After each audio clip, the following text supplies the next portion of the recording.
সম্মানিত গাইস, বসন্ত বাংলা টিভি এবং দৈনিক বাংলাদেশ সমাচার পত্রিকার পক্ষ থেকে আমি জসীমউদ্দিন চৌধুরী আপনাদেরকে জানাচ্ছি শুভেচ্ছা এবং অভিনন্দন। আপনারা জেনে থাকবেন, আজ আমি এসেছি ঢাকা 300 ফিট চৌরাস্তায়। আপনারা দেখতে পাচ্ছেন, ঈদের পরপরই পূর্বের ন্যায় ঢাকামুখী মানুষের যে চাপ, সেই চাপের আংশিক দৃশ্য আমরা যদি আপনাদেরকে এই 300 ফিট চৌরাস্তার লেকের পার্ট একটু দেখাতে যাই, আপনারা দেখে থাকবেন কি অপরূপ সৌন্দর্য আল্লাহর প্রদত্ত সৃষ্টি, গাছগাছালি নিয়ে এই লেকের পাড়। আপনারা দেখতে পাচ্ছেন, লেক তদারককারী এবং হেফাজতকারী যারা আছেন, তারা লেকের পাড়ের সৌন্দর্য বাড়ানোর জন্য এবং টুকিটাকি ত্রুটি সংশোধন করার জন্য তারা চেষ্টা করছেন। আমরা দেখতে পাচ্ছি লেকের পাড়ের আজকের এই দৃশ্য।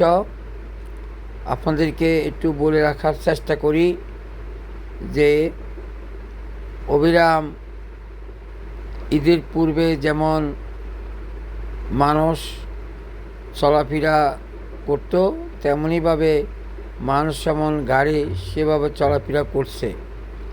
আজ আমরা এই মুহূর্তে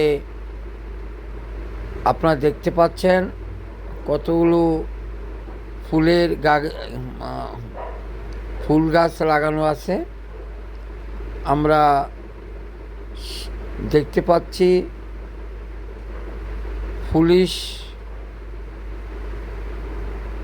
হেডকোয়ার্টারের যাওয়ার পথের এই দৃশ্য আপনাদেরকে যদি একটু দেখানোর চেষ্টা করি।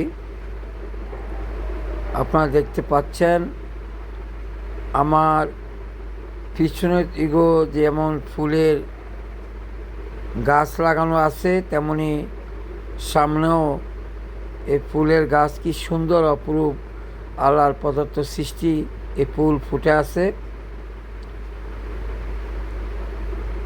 আপনারা দেখতে পাচ্ছেন 300 ফিট রাস্তার পাশেই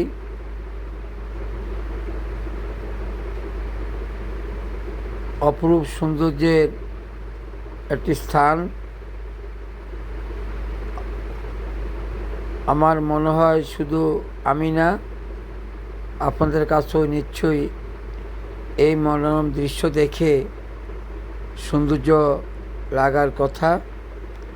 তথাপিও আপনারা সবাই যেখান থেকে দেখছেন, আমি প্রত্যাশা করব আপনারা লাইক, কমেন্টস এবং শেয়ারের মাধ্যমে সবাইকে দেখার সুযোগ করে দিবেন। সম্মানিত গাইজ, মহান আল্লাহ পাকের অপরূপ এই সৌন্দর্য লীলাভূমিতে আল্লাহ পাক আমাদেরকে 18,000 মাখলুকাত সৃষ্টি করেছেন। সেই 18,000 মাখলুকাতের মধ্যে কত অপরূপ সৌন্দর্য আমাদের চোখে পড়ছে। আমরা যত বছর বেঁচে থাকব, আল্লাহর শুকর আদায় করার চেষ্টা করব, কারণ এত অপরূপ সৌন্দর্য আল্লাহ পাক আমাদের জন্য সৃষ্টি করেছেন। আপনারা দেখতে পাচ্ছেন কি অপরূপ দৃশ্য, সবারই মন কাড়ে এবং এমন জায়গায় সবারই আসতে নিশ্চয়ই মন চায়। আমরা আবার কোনো এক সময় গুরুত্বপূর্ণ কোনো পয়েন্টে আসবো। বসন্ত বাংলা টিভি এবং দৈনিক বাংলাদেশ সমাচার পত্রিকার পক্ষ থেকে আমি জসীমউদ্দিন চৌধুরী।